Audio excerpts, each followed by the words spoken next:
चार लैना आवंदियां ते सुन के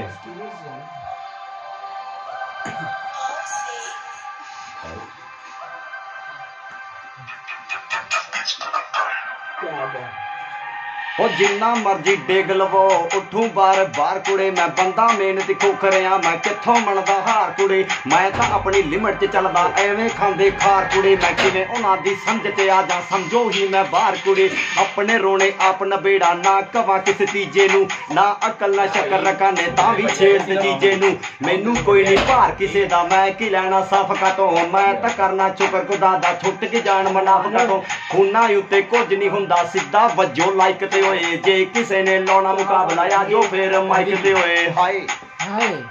हाय हाय हाय हाय but sari Kalimat non stop है इंदे विच कोई हुक लैन नहीं हैंड फ्री लाके सुनी चली तू इंदे विच कोई स्टेज चैन नहीं बैठा जिथे शहर चोणियां इंदे विच कोई बिग मैन नहीं जेड़ी गल मैं मुंह ते आखां इंदे विच कोई ब्रेक मैन नहीं हाय हाय हाय हाय हाय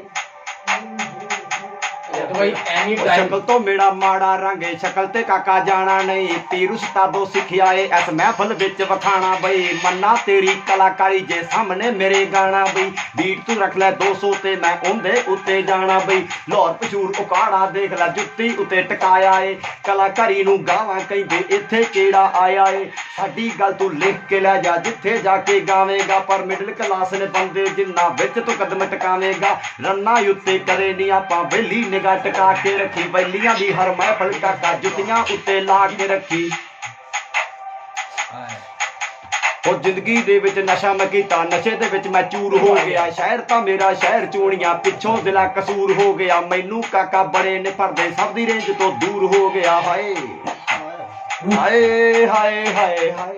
वाह जी वाह ओके